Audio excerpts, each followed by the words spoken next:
मुंबई के आज़ाद मैदान में हुई ऐतिहासिक महापंचायत में राकेश टिकैत, मेघा पाटकर और योगेंद्र यादव जी ने बिल्कुल साफ साफ कहा कि मोदी जी और उनकी सरकार पर बिल्कुल भरोसा न करें, बिल्कुल सतर्क रहें, क्योंकि ये खंजर घोंप रहे हैं और किसानों की अब तक 600 से 700 किसान शहीद हो चुके हैं।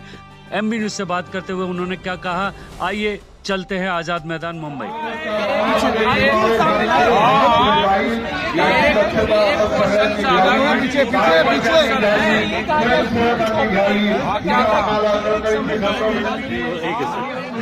मोदी जी ने इतने जो हमारे शहीद हुए किसान, कभी इन्होंने संज्ञान नहीं लिया।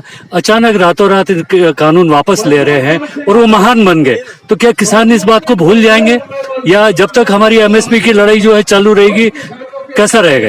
जानते हैं सब कुछ, लेकिन वो शर्मिंदा है क्योंकि शहादत उन्हीं के कारण हुई है। और नर्मदा आंदोलन में 36 साल से हमने देखा, उन्होंने बांध पर खड़े रहकर तितलियां छोड़ी, लेकिन एक विस्थापित आदिवासी या श्रमिक या किसान, मजदूर, मछुआरे, दुकानदार, किसी का नाम नहीं लिया।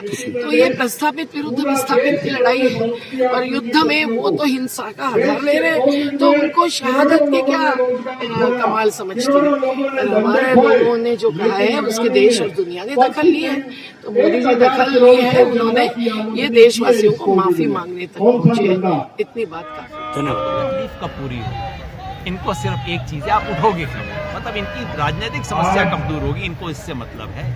और हमने सोचा है कि हम अपनी बात पे कायम हैं, अपनी बात पे, लेकिन संघर्ष का स्वरूप जो है उसके बारे में 4 तारीख को हमने सरकार को 1 हफ्ता दिया है। चिट्ठी लिखे हुए हमने ऑलरेडी 1 हफ्ता हमने और दे दिया है कि भी हमारी चिट्ठी का जवाब दे दो, हमारे बाकी मुद्दे हैं, आप संतोषजनक जवाब दे दो, हम खुशी खुशी अपने कैंप उठा के जाएंगे। सड़क पे बैठने का हमें कोई शौक नहीं। आगे में बात करने के लिए सरकार का कुछ ऑफर आ रहा है बात करने के लिए? कल शाम तक तो नहीं था, जब मैं दिल्ली से चला आएगा तो आपको पता लग जाएगा, खुशी से बात करेंगे।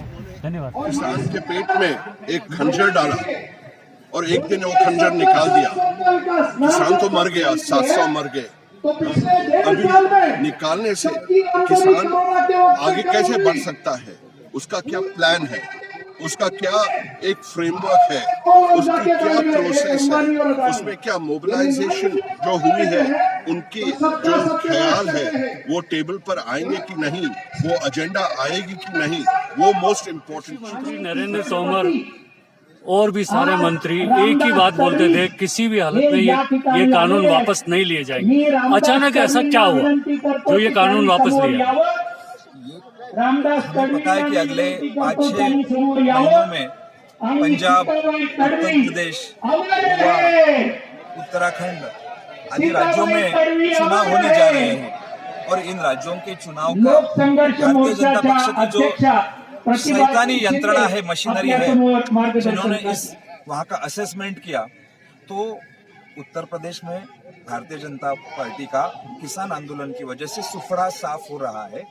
उनके सभी सर्वों के मुताबिक ये बात पता चली और मोदी जी को या भारतीय जनता पक्ष को देश लोगों के प्रश्न के साथ में कुछ भी मतलब नहीं है, उनको सिर्फ चुनाव जीतने से मतलब है। और इसीलिए किसानों ने पिछले 1 साल से चला हुआ ये जो स्ट्राइक है, जो आंदोलन है, वो चलाते रहे और केंद्र सरकार में को कॉर्नर किया, क्योंकि केंद्र सरकार का आत्मा मतलब सिर्फ चुनाव जीतना है। और जब उन्हें पता चला कि इस आंदोलन की वजह से चुनाव हम हारने जा रहे हैं, इसलिए मोदी जी ने बिना किसी से बात करे, हमने देखा कि 19 तारीख को घोषणा कर दी कि मैं ये आंदोलन तीनों शैतानी कायदे वापस ले रहा हूँ। ये डर के मारे, इनके राजकीय स्वार्थ के लिए किए हैं, किसानों के प्रति संवेदना। केंद्रीय मंत्रियों ने इनको खालिस्तानी कहा, आतंकवादी कहा, मवाली कहा, गुंडे कहा, तो ये माफी किससे मांग रहे हैं? ये लोग मवालियों से मांग रहे हैं। ये सारे जो है ना वो इलेक्शंस के लिए है, जहाँ 5 राज्यों में इलेक्शन चलने वाले हैं, इलेक्शन है जो 2022 में, ये उसके लिए उन्होंने है ना सिर्फ एक कहते हैं ना कि माफ़ी मांगने का एक जो है वो नाटक किया हुआ है। और जैसे कि ये खुद कहते हैं कि ये जुमला पार्टी है, तो ये कभी भी इस जो वादा किया है उससे वो मुकर सकते हैं, और इसीलिए इनके वादे पे कोई भरोसा नहीं है। मुझे दिख नहीं रही है, ना ही इसके अंदर कुछ लोगों का या किसान का कल्याण दिख रहा है। किसानों के प्रति हमदर्दी है ऐसा नहीं लग रहा है। नहीं, बिल्कुल नहीं। ये पॉलिटिकल मूव हमारी केंद्रीय खजाना मंत्री है निर्मला सीतारमण, उसने मोनेटाइजेशन पाइपलाइन स्कीम लाकर 15 अगस्त देखेंगे कि 100% यहाँ थर्ड फ्रंट बनेगा।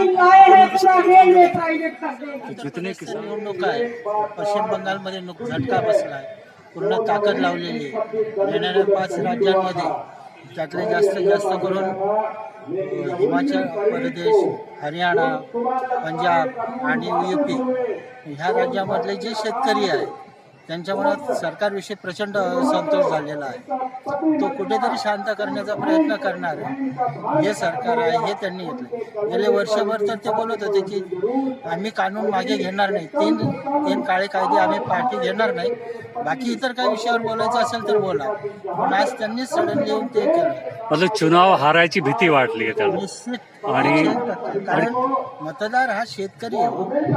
हा जर जगला तर मी जगेल, मी जगलो तर नाते सगळेच जगेल। त्यांच्या पाठीमागे त्यांची भीती आहे, काही हमदर्दी किसानापर्यंत नाही, नाही, काय नाही। Thank you very much. एक तरफ प्रधानमंत्री के किसानों से माफी मांगने और काले कानूनों को वापस लेने की बात को गोदी मीडिया, उनके नेता और मंत्रीगण एक बड़ा और आदर्श कदम बता रहे हैं, वहीं किसान नेता और उनसे जुड़ी हुई सारी इकाइयां इसे छल का नाम दे रही हैं। वो कह रही हैं कि सरकार पर, मोदी जी पर बिल्कुल भरोसा नहीं है, वो झूठ बोलते हैं और इस तरीके से उनसे सतर्क रहना जरूरी है।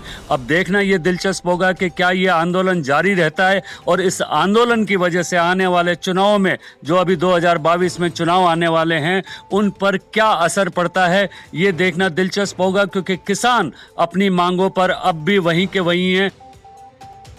MB न्यूज़ के लिए मैं राजेश शर्मा। चैनल को सब्सक्राइब, लाइक और शेयर जरूर करें।